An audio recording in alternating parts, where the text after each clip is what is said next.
You know that moment when you catch your cat just watching you, not asking for food, not asking to be played with, just sitting there, eyes half open, completely still. Most people think that look means nothing. But here's the quiet truth most cat parents are never told. Your cat is constantly measuring something much deeper than treats or routines. They're watching how safe you feel, how predictable your movements are, how you enter the room, how you leave it. In other words, they're reading your love, not the way humans define love, but the way cats understand it. And this is where many deeply caring people get confused. You can meet every practical need. You can buy the best food, the nicest toys, the softest bed, and still, your cat may feel slightly unsure, not unloved, just not fully settled. Because for cats, love isn't about how much you do. It's about which signals you repeat, quietly, every single day. Once you understand those signals, something changes. Your cat doesn't just tolerate you, they relax around you, they choose you, and the bond stops feeling like effort and starts feeling mutual. If you've ever wondered whether you're doing enough for your cat, you're not alone. Most people who ask that question are already doing a lot. You feed them on time, you clean the litter, you make sure they're safe, warm, and comfortable in your home. From a human point of view, that should equal love. But here's where the emotional gap quietly forms. Cats don't evaluate love by effort. They evaluate it by how your presence feels to live with. In a small apartment, especially, your cat is sharing your rhythms up close. Your footsteps, your habits, your emotional energy at the end of a long day. And when those signals feel inconsistent, rushed, or overwhelming, your cat doesn't feel rejected. They feel uncertain. That uncertainty often gets misread. My cat is independent. My cat isn't affectionate. My cat just likes being alone.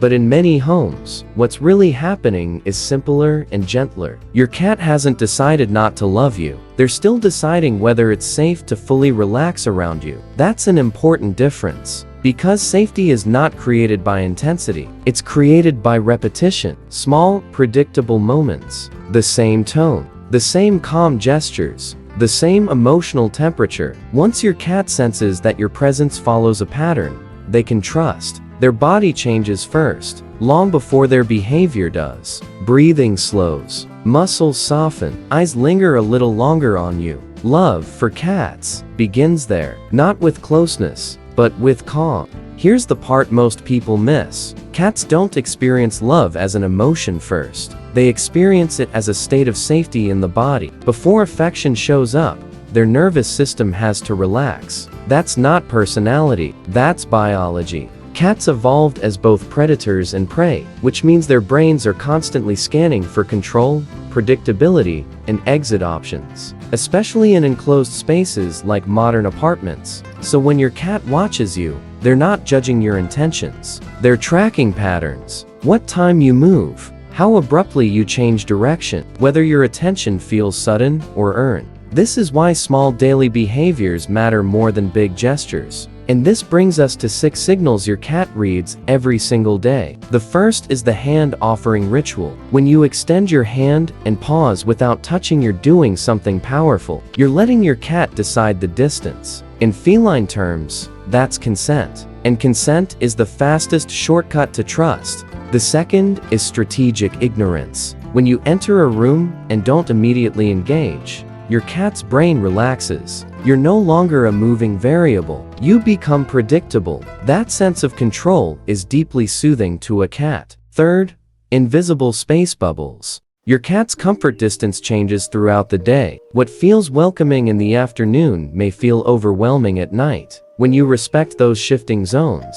your cat doesn't pull away, they come closer on their own terms. Fourth, security rituals. Cats don't bond through quantity of attention. They bond through timing. When play, feeding, and rest happen in a familiar sequence, their stress hormones drop. Safety gets reinforced, and only then does attachment deepen. Here's the aha insight most apartment cat parents overlook.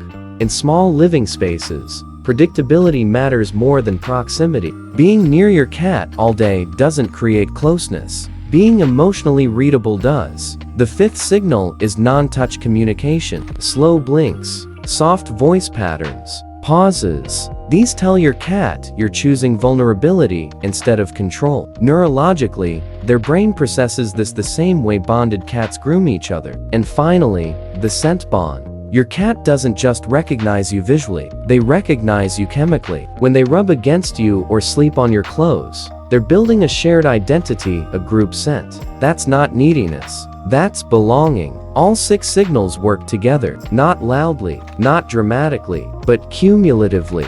And once your cat's nervous system learns, this human is safe to live with, love stops being something they guard. It becomes something they offer.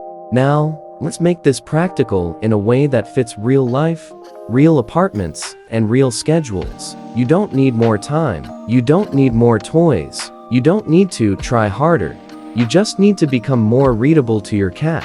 Here's how that looks, day to day. First, the hand offering, done right. Once or twice a day is enough. Extend your hand at your cat's nose level. Pause. Let them close the distance. If they sniff and move away, that still counts. You respected the choice. Over time, that consistency teaches your cat, I control how close we get. Second, intentional non-engagement on arrival. When you come home, put your keys down the same way. Walk to the same spot. Sit. Breathe. Don't reach. Don't call. Let your cat approach when their body says yes. This one habit alone often changes how quickly a cat seeks proximity. Third, follow the space bug, not the story. Instead of thinking, my cat doesn't like cuddles, ask a quieter question. Does this moment support closeness? If your cat turns slightly away, pauses mid-step, or flicks their tail, widen the space. Cats remember relief more than restraint. Fourth, lock in one daily security ritual. Choose a simple loop you can repeat.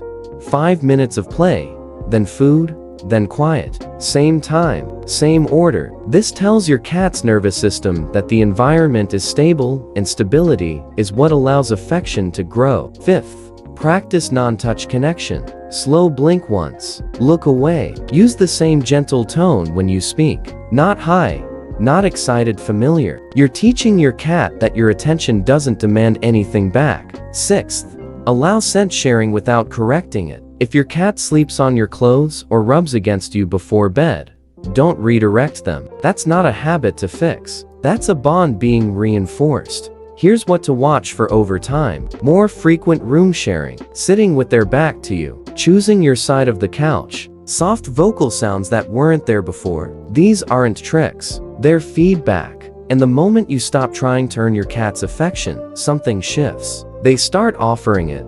At some point, usually without warning, something quiet shifts. You're not doing anything new. You're not trying to get a reaction. And yet, your cat chooses to stay. They sit a little closer. They settle faster. They turn their back to you and fall asleep. That's the moment many people mistake for coincidence. But it isn't. That's your cat saying in the only language that matters to them. This feels safe. This feels familiar. This feels like home.